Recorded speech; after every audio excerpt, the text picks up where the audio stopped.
How did the modernized credit system with scores and reports start to be involved in daily society? Short answer most likely would be banks. They are lenders. They have sunk their teeth into becoming basically unavoidable institutions in our society. And they want to make sure they can have a good idea of how good or bad of a person you are at a quick glance, so they can hammer you with their products. We won't get into how the banks make so much money with us taking their products, but just know they make a lot of fucking money. Side note, Andrew Jackson knew the evil power of the banks and tried to stop it, but his progress was reversed after he died. Originally, credit reports were only used for businesses. There was no formal system for lending to average people, aka retail consumers. That whole process is actually fairly new, as you'll find out. The USA credit score you think about is literally only about 33 years old. Yeah, that's right. It was created in 1989, initially by a company called FICO, which stands for the Fair Isaac Corporation. FICO was founded in 1956 by an engineer Bill Fair and a mathematician Earl Isaac. They invented the scoring model of 300 to 850, which they actually originally called the Beacon score, but it got renamed to FICO score. In 1989, the first FICO score for general use by the bureaus was introduced. This was not that fucking long ago. We know where the score comes from now, so where did the bureaus come from? There were credit bureaus, if you want to call them that bullshit name, as early as the 1800s, but they didn't really go by any specific scoring model, and there were no laws that required them to show what they had on you and your business report, good or bad. They based it off of personal sentiment with you as a person and the short info they knew about you, like race, gender, marital status, maybe any small lending they can prove you've done in town. Then they would sell that packaged up info to banks and lenders. One might argue that they still look at demographic info in a discriminatory way today, as we can clearly tell by the difference in certain people's approvals, but they legally aren't supposed to, so they're not gonna admit it. Tons of data points show that banks approve differently if you're in a more expensive zip code even. And banks do illegal shit all the time, they just get away with it, so I don't put it past them. In the mid-19th century, some very notable names came about in the business credit world. If you've been in the credit space a bit, you might recognize them. R.G. Dunn and Company and the Bradstreet Company, who are now merged as Dunn and Bradstreet. If that rings a bell, that is one of the top business credit bureaus existing still today. They were accused of being unfair in the way they screened consumers. It was the Wild West back then, so there was no laws or rules to follow. Business credit has been around the longest. Retail consumer credit was only made in the 1900s as related to banks lending to people in mass. The credit bureaus we know today started out as local merchant associations. They collected identification and financial info of anyone and their businesses that they could and sold it to lenders.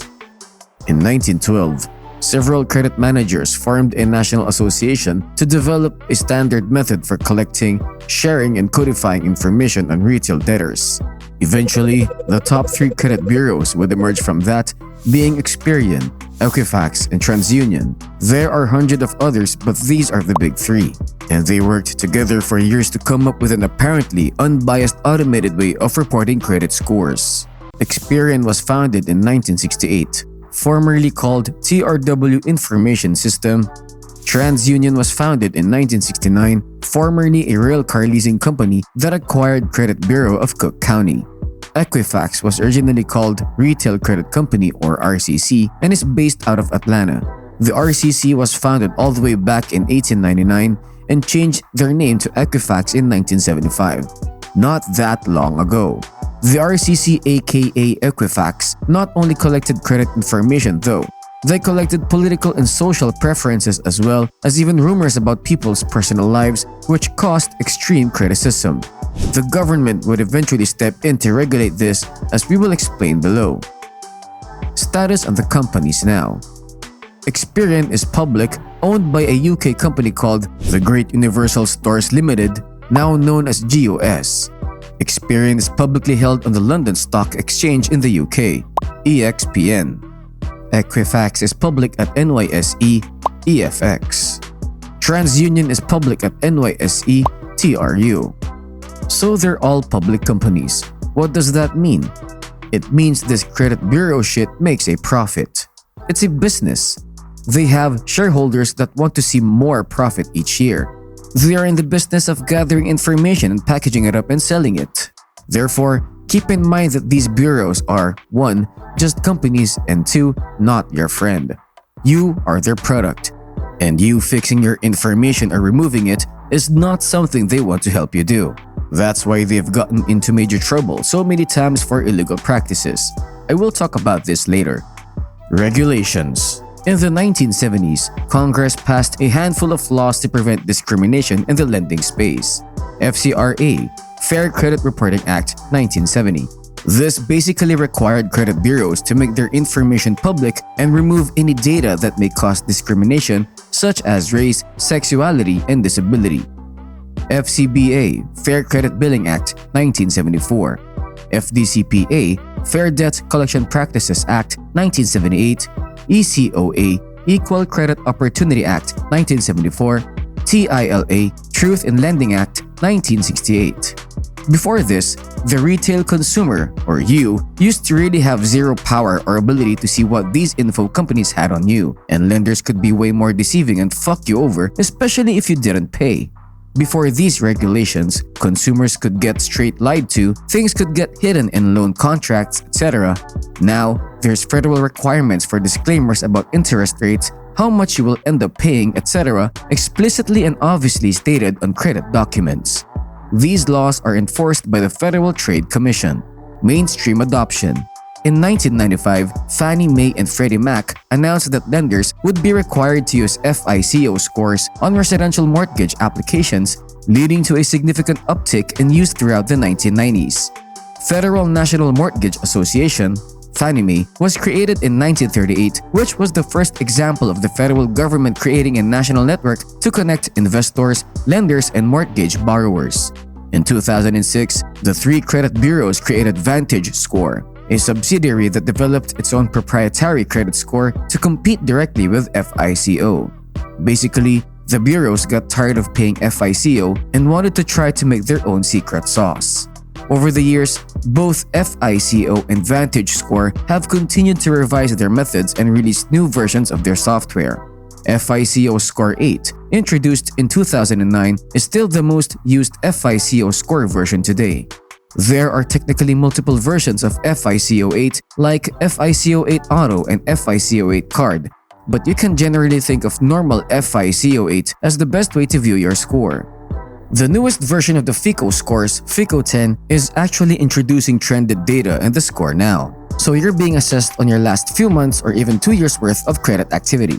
It will probably become more common, but for now, FICO 8 is the most mainstream affordable option for institutions. I want to point out that regulations in the credit space in 1970s actually came before the consumer FICO credit score was even around 1989, because where the information is held is your credit reports. Your credit does not actually necessarily have to involve a score. The FICO score model is just a newer tool created by the powers that be to have a snapshot picture of your creditworthiness.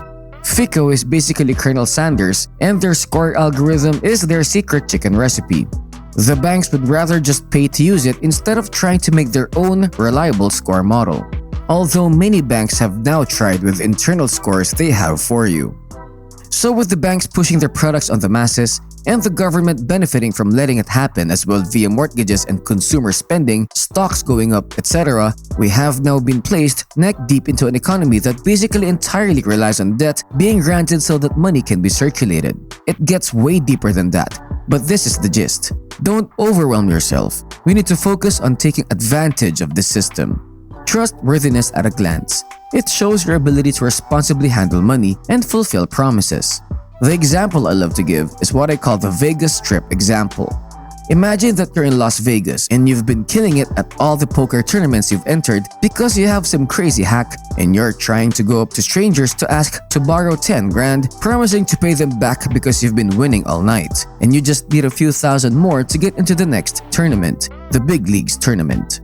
You tell them that you've paid everybody back so far plus interest, but your previous buddies you borrowed from have now gone home and you still want to keep playing.